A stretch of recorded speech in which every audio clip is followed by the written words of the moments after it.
Hola y bienvenidos a Euronews Hoy. Empezamos con las últimas noticias de la guerra en Ucrania. En la ciudad de Chasiv Yar, en la región de Donetsk, continúan las tareas de búsqueda para tratar de encontrar supervivientes entre los escombros de 3 edificios residenciales alcanzados el sábado por misiles rusos. Al menos 15 personas han muerto y 30 siguen desaparecidas. Y el día de hoy, Bosnia conmemora el 27 aniversario de la matanza de Srebrenica, el único genocidio sufrido en Europa desde la Segunda Guerra Mundial, que todavía no ha sido reconocido por gran parte del pueblo serbio y de sus dirigentes. En Sri Lanka, el país sigue sumido en la incertidumbre, después de que miles de personas tomaran la residencia presidencial.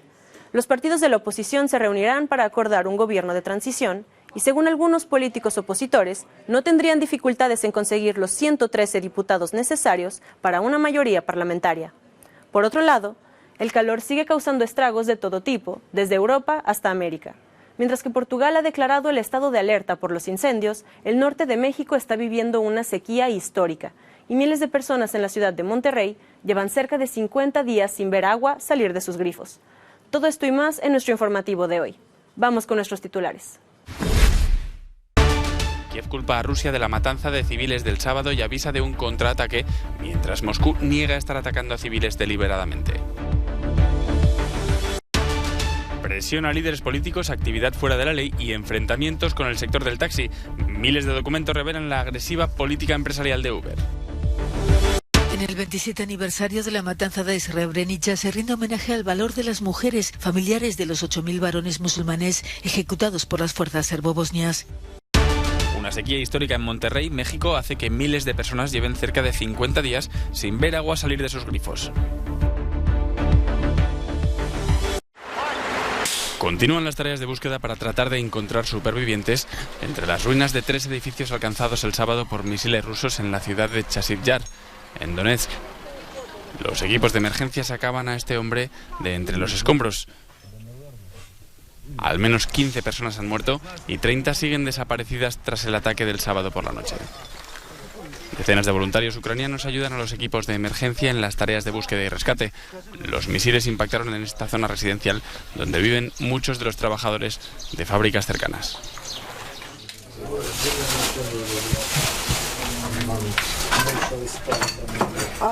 Mi hijo tiene 32 años. Se acercó a ver dónde había impactado el misil. Cuando cayó el segundo, él y su padre fueron abatidos. Cuenta en su casa esta vecina de la ciudad. El presidente de Ucrania, Volodymyr Zelensky, aseguró en un discurso publicado de noche tras el ataque que todos los que ordenen atacar a civiles serán castigados.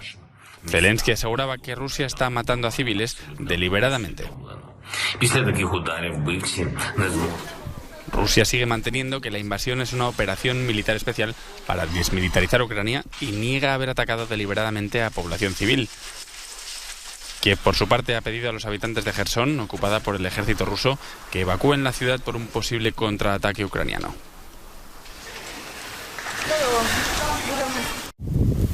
Se calcula que hay 22 millones de toneladas de grano bloqueadas en Ucrania. Con el comienzo de la cosecha, la presión no hace más que aumentar en esta situación. Y es que Ucrania es uno de los grandes exportadores de grano del mundo, pero con el actual bloqueo naval ruso, estas millones de toneladas de la cosecha del año pasado aún no pueden llegar a su destino.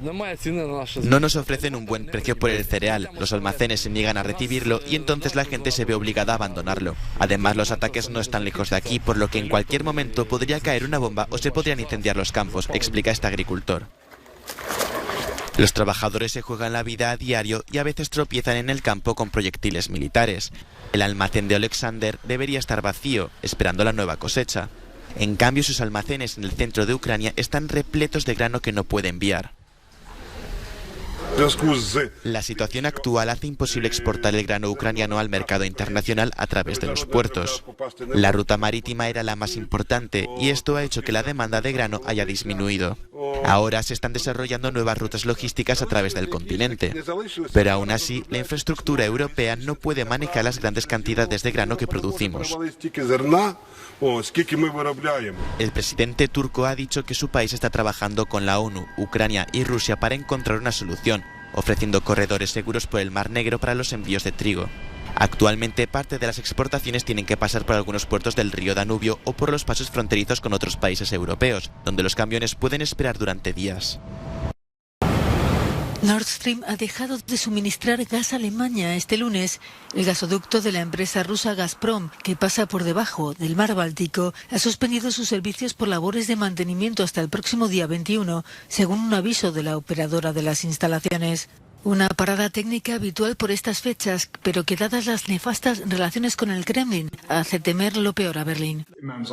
Nord Stream siempre es objeto de un servicio de mantenimiento en verano en el que se cierra el gasoducto, normalmente por 10 días, comenta el vicecanciller Robert Habeck. Pero dado el patrón que hemos visto, no sería muy sorprendente que encontraran algún detalle técnico y dijeran: no podemos volver a ponerlo en marcha, hemos encontrado algo durante el mantenimiento y ya está, por lo que a este respecto la situación es ciertamente tensa.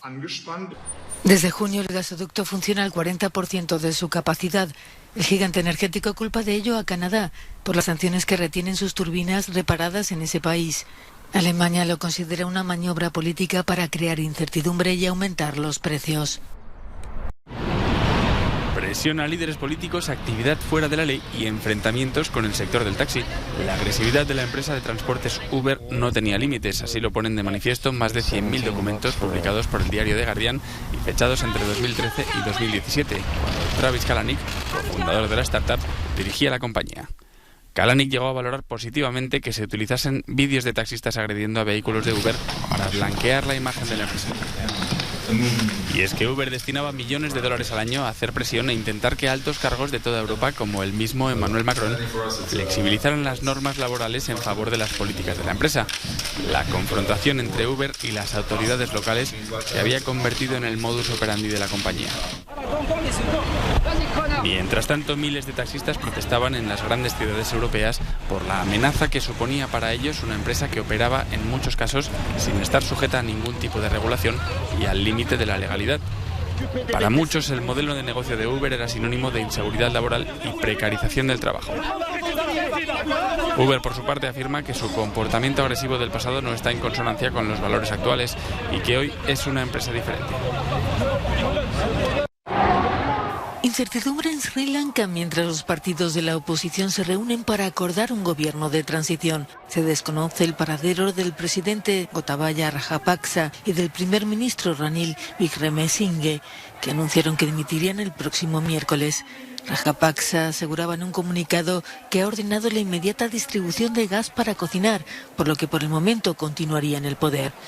Mientras los soldados desplegados en la capital Colombo observan pero no intervienen. Las miles de personas que tomaron las calles y la residencia presidencial, probando su gimnasio, camas y piscina, han asegurado que seguirán allí hasta que Rajapaksa se marche de verdad. En los últimos 6 meses la gente ha sufrido colas, comenta una de ellas. Gente está en las colas para conseguir gasolina, para conseguir gas, pero ahora tenemos esperanza. Sri Lanka, camino de la bancarrota, vive una de las peores crisis económicas desde su independencia. El primer ministro nombrado el pasado mayo mantenía conversaciones cruciales con el FMI para conseguir un plan de rescate y con el Programa Mundial de Alimentos para evitar una crisis alimentaria. Bosnia conmemora este lunes el 27 aniversario de la matanza de Srebrenica, el único genocidio sufrido en Europa desde la Segunda Guerra Mundial, no reconocido aún por gran parte del pueblo serbio y de sus dirigentes. El papel fundamental de las mujeres entonces está siendo recordado estos días en la Conferencia Internacional Heroínas de Srebrenica, inaugurada en el Centro Memorial de la Masacre. Un encuentro que ensalza la forma en que aquellas féminas reunieron fuerzas en medio del horror para pedir justicia después de ver cómo sus maridos e hijos eran sacados de sus casas para ser ejecutados. Las mujeres de Srebrenica hemos soportado la mayor carga de este mundo luchando por la justicia durante la guerra y después de la guerra, decía la presidenta de la Asociación de Madres de Srebrenica. Estoy orgullosa de que también hayamos criado a nuestros hijos sin el sentimiento de odio o de venganza. Creo que las mujeres del mundo deberían aprender esto de nosotras. Sus familiares se encuentran entre los 8.000 hombres y adolescentes musulmanes asesinados en julio de 1995. 10 días de brutal limpieza étnica a manos de las fuerzas serbobosnias tras tomar la ciudad ante la pasividad de los 400 cascos azules neerlandeses que debían protegerla. Homenaje de Estado a Miguel Ángel Blanco. En España se conmemora el 25 aniversario del asesinato del concejal del conservador Partido Popular en la región del País Vasco, secuestrado y asesinado por la banda terrorista ETA. El rey Felipe VI presidió la ceremonia este domingo en Ermua, Vizcaya.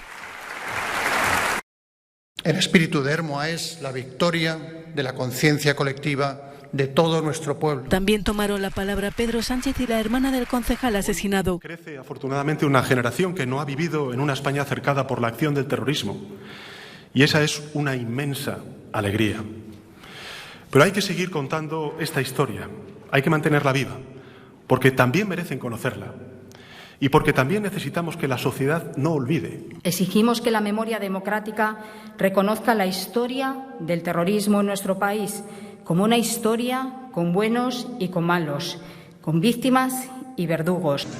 Miguel Ángel tenía 29 años cuando fue secuestrado por ETA, que exigía que todos los presos etarras estuvieran en el País Vasco. Con protestas multitudinarias, España se paralizó durante 3 días.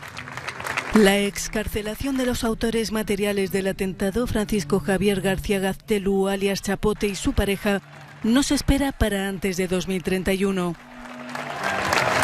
Muere de cáncer a los 63 años José Guirao, exministro de Cultura de España en el gobierno de Pedro Sánchez. Guirao cargaba a sus espaldas una enorme trayectoria en la escena cultural española.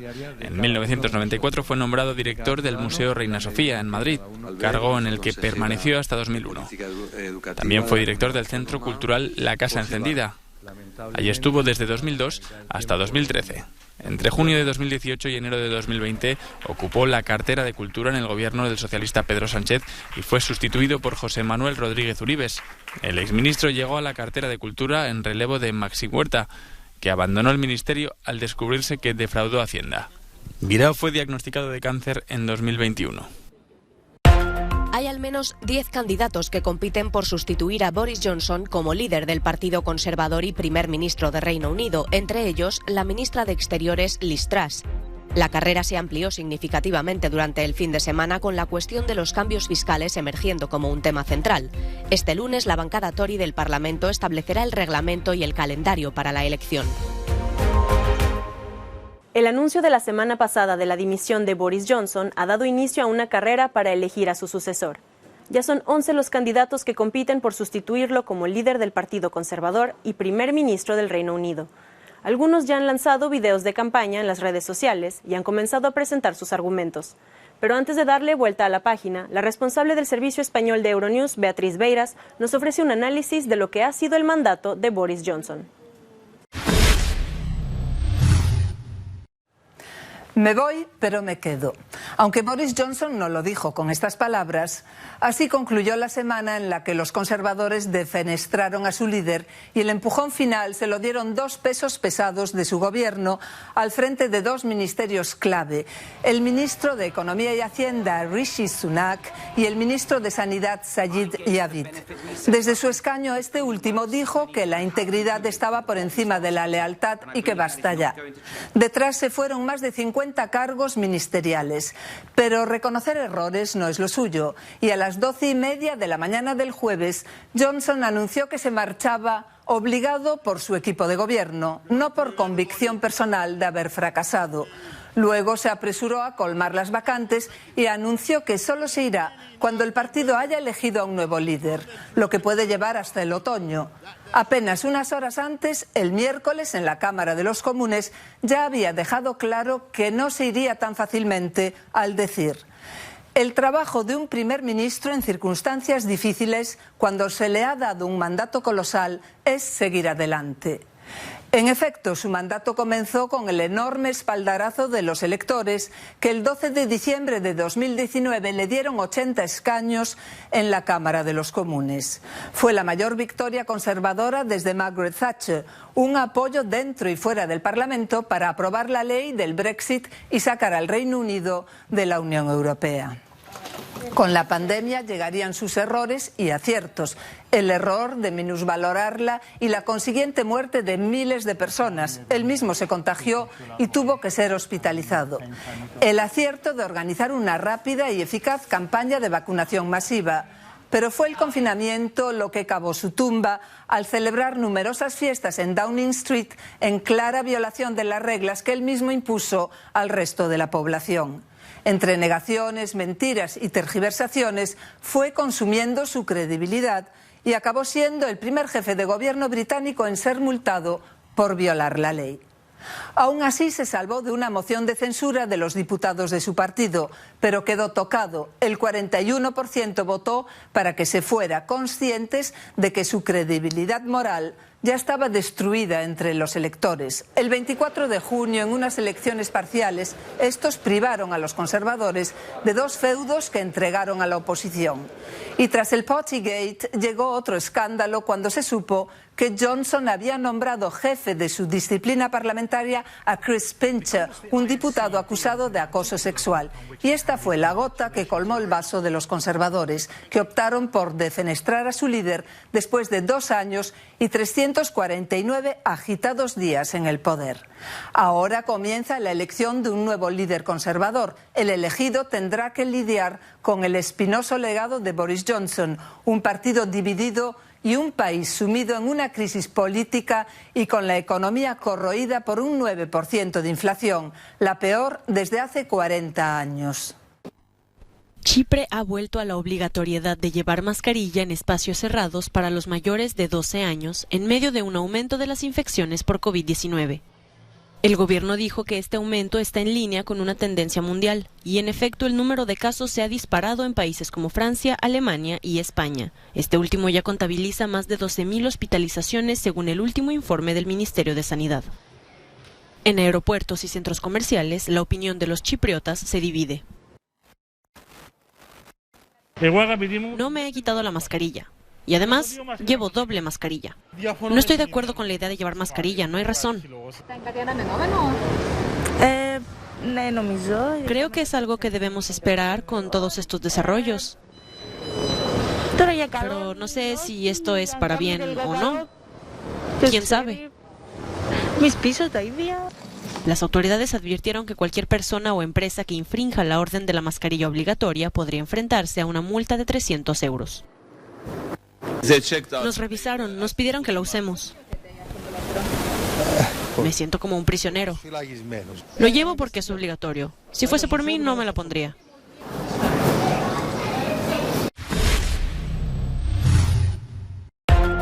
Muy poco ha cambiado en Cuba desde las protestas del 11J, cuando se cumple un año de las mayores manifestaciones que ha vivido el país en décadas. Los principales motivos que las impulsaron siguen estando ahí. La inflación, los apagones o la escasez de alimentos y medicinas aún forman parte del día a día de los cubanos. 1.484 personas fueron detenidas durante aquellas movilizaciones. España está en alerta naranja por las altas temperaturas en la segunda ola de calor del año. Lo peor está en las Islas Canarias con alerta roja. Podrían alcanzarse los 41 grados centígrados. Las temperaturas seguirán subiendo en los próximos días, al menos hasta el miércoles, y esta ola de calor podría incluir noches tropicales o incluso tórridas con temperaturas mínimas de 25 grados o superiores. Situación extrema en el delta de Moldavia. La fuerte sequía en la región ha provocado que el nivel del agua bajara 1 metro de profundidad. Además, debido a la escasez de alimentos, los cormoranes y pelícanos están causando importantes daños a los piscicultores de la zona. La población ya ha denunciado la situación a las autoridades. Por el momento, estas han dicho que comenzará un seguimiento de la zona a partir del 11 de julio y que lo realizará un grupo de expertos. El centro y el norte de Portugal siguen en llamas desde hace varios días. El país ha sido declarado en estado de contingencia por el gobierno debido a las abrasadoras temperaturas. Portugal ha activado el Mecanismo Europeo de Protección Civil, según ha anunciado el Ejecutivo Comunitario, y la Comisión Europea ha movilizado 2 aviones españoles para luchar contra los incendios. La ciudad de Monterrey, en México, vive una de las mayores sequías que se recuerdan. Con cerca de 5 millones de personas en su área metropolitana, Monterrey es una de las ciudades más ricas de México. Su nivel de vida, sin embargo, no ha logrado que no le afecte la falta de agua que vive la región. Las autoridades del pequeño municipio de García, al noroeste de Monterrey, tratan de repartir agua a todos los hogares, mientras muchos vecinos construyen depósitos improvisados ante la imposibilidad de hacerse con un tanque grande por el aumento de los precios. hay vecinos que por alguna discapacidad, alguna enfermedad no pueden acarrear y los mismos vecinos se ayudan entre ellos para poder tener o solventar el día de la falta de agua, ¿no? Pero ambientalistas como Antonio Hernández cuestionan que las medidas tomadas por las autoridades sean suficientes. En esa parte hay que recordar lo que está determinado en la Ley de Aguas Nacionales, donde en épocas de crisis o de incertidumbre siempre hay una prioridad en el consumo humano sobre las explotaciones industriales y agrícolas. Sin embargo, eso no está ocurriendo de manera suficiente. El embalse de la Boca, al sur de la ciudad, ofrece este desértico paisaje y muchos restaurantes, antes llenos de bañistas, se enfrentan también a otra sequía, la de clientes. Viena es la ciudad más habitable del mundo, según un estudio hecho por The Economist. Algunos de los criterios utilizados para estas clasificaciones internacionales son la infraestructura, el transporte público, la educación y la sanidad. El portavoz de la Oficina de Turismo de Viena expresa su orgullo por este nombramiento. También está el estudio de Mercer, en el que Viena ocupa el primer puesto por 10ª vez consecutiva. Ahora volvemos a ocupar el primer puesto en la clasificación realizada por The Economist. Hay una clasificación de ciudades inteligentes en la que Viena también está a la cabeza.